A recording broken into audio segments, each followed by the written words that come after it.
What's up, guys? Alex here, ajnashville.com. Friday. I know a lot of you are looking at today and you're thinking, man, the weekend's right around the corner, and it sure is. Now, today we have a gloomy Friday. It's a little bit chilly outside, some misting, some rain. Not the ideal day to enter into the weekend with, but hey, we're alive, we're pushing. A lot of you are listening to this over your lunch hour. Here's the big thing I want to focus on in today's podcast, and that's Fridays. If you're in any type of sales industry, anything like that, Fridays are those days that you typically go out and you say, you know what, I'm going to leave the office early. I'm going to go out. I'm going to celebrate all the wins for the week. I'm going to have some drinks with my friends. I'm just going to hang out and do kind of whatever it is that I'm going to start my weekend early. And here's the big thing. Here's what I want to touch base on. A lot of people are extremely far along in their career. They're at a position where maybe they've built up their business, and Friday is a little bit easier for them to go out and do those things and relax and everything else. But they haven't necessarily built the business to where they want it.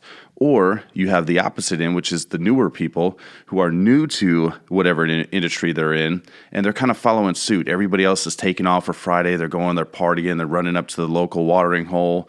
They're having some beers, whatever it may be. And here's what I want to say about that, because I've been that new person in the industry, and I go out and party with everybody and have fun and kick back and have a couple drinks and celebrate no true wins for the week, so to speak. Went through and plugged in the Monday and then plugged all the way in until Thursday, and then Friday comes along and you put in that half day. Well, here's the downside to that. You go and put in that half day, you bolt out of the office about 3 o'clock, and you still have a period of time where people, their average person, is still working. And what you see people that are out celebrating, but they didn't necessarily accomplish their goals for the week. So what are they celebrating for? And that really makes you wonder. And I only say this because I've been that person. I'm saying this because I've been in those shoes. I'm not saying this to point fingers or anything like that. I know how it is. I've lived that. You're doing everything possible to cut out.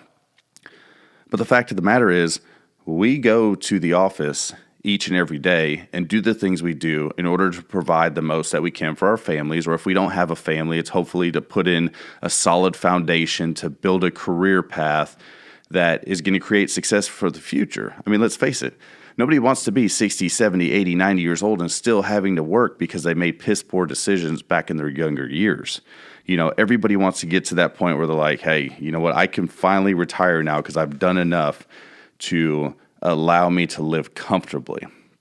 And the funny thing is when I was going out there and partying on the weekends and doing all the other shit, that's some of the brokest times in my life. That's some of the times where I'm looking at my bank account and I've got $20 in there and I'm like, man, I really shouldn't go out and drink, but everybody's going out and they're hanging out.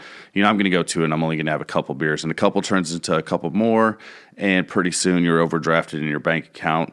And there's really nothing to celebrate. Or even worse, you wake up Saturday morning and the first thing you do is open your eyes, look for your debit card, find it in your pants pocket, open up your phone, go into your bank account, and realize you spent $200 at the bar. $200 you probably didn't have to spend at that time. And what I found is when I changed my habits, Friday for me is just like any other day of the week anymore. Friday is a day that I sometimes find myself at the office later on Friday, later into the evening than I do some of the other days. And here's why. Well, everybody's out doing their thing. In my industry, people are wanting to buy houses over the weekend. And so when I'm at the office and I'm available and an agent can reach out to me and they know that I'm going to pick up the phone and I can get somebody pre-approved at 5 o'clock on a Friday night, I do. And agents remember that. And so what happens is the people that are sitting at the bar, kicking back, relaxing, they're on their fourth drink or whatever the case may be, I'm taking their business, because they're no longer the source that people want to go to in order to get help, because they're not available when they need to be available. Now, I am not saying don't relax. I am not saying don't take time to do your things that you enjoy and don't take time with family. Everything is based off balance, But if you're out there doing other things and you're sitting there saying, why am I not hitting my goals? I'm frustrated this week because I'm not doing well, or I'm pissed off because I'm broke, or man, I got a bill that just went into collections, or anything like that. If you don't answer your phone because it's more than likely a bill collector, then my question to you is this: why would your ass be sitting at a bar 3 o'clock on a Friday afternoon? And this just stems from thought thought process today. I was driving back from a closing first thing this morning. I could have made a million excuses not to attend this 9 o'clock closing this morning. But instead, I got in the car, I sat in traffic, I did my thing, and I got there and I represented myself and my company well. Why? Because that's what we do as professionals. We want to make sure we're there. We want to make sure that if there's questions, we're there to answer them. And then I started reflecting and thinking about my younger years in the career and how I used to sit there and watch my gas gauge. I'd watch it go down and think, oh, man, I don't have any money. Once this thing hits E, that's it. I either got to take, an overdraft. I mean, literally, I'm saying this is real shit that happened.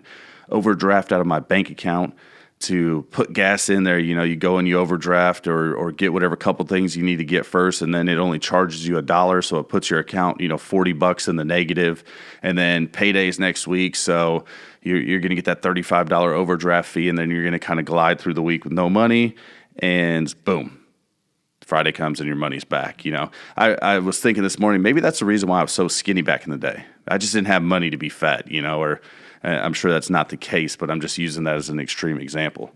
So, being out there and celebrating and doing those things, and we have no real accomplishments, how can you sit there and say how successful and how great you're doing if you actually haven't done anything to create the success? I was talking to a young man the other day, a new guy in the insurance field. And I told him, I said, when all your buddies are out at 3 o'clock on Friday and they're drinking and they're having a good time and they're asking you to come out, that's when you buckle down. And that's when you sit at your desk, and that's when you reach out to the people that need your help. Because your competition is not.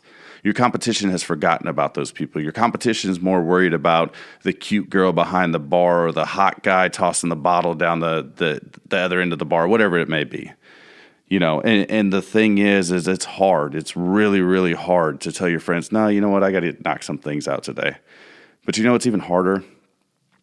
Disappointment. Being disappointed in yourself because you can't accomplish something because you don't put in the work to do it. That's much, much harder than disappointing your friends. And here's what you'll find. As you grow, your tables will expand. Your tables will change. Now, that's not saying that you still don't have a place spot at your old tables. That's not saying don't attend your old tables and tend to those old friends and the people that have been there for you.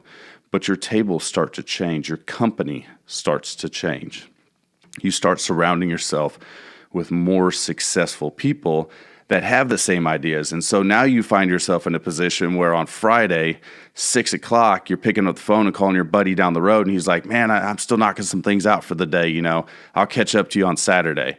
Or you're picking up the phone, calling your girlfriends down the street and they say the same thing.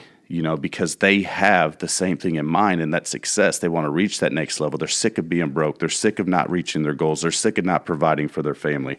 These are the same people that realize, I get up in the morning and say goodbye to my family so I can go and provide. I'm not going to use empty space at the office. I'm not going to sit here on Facebook at the office and do nothing because I am away from my family. I'm sacrificing time with them to do what I can to provide for them.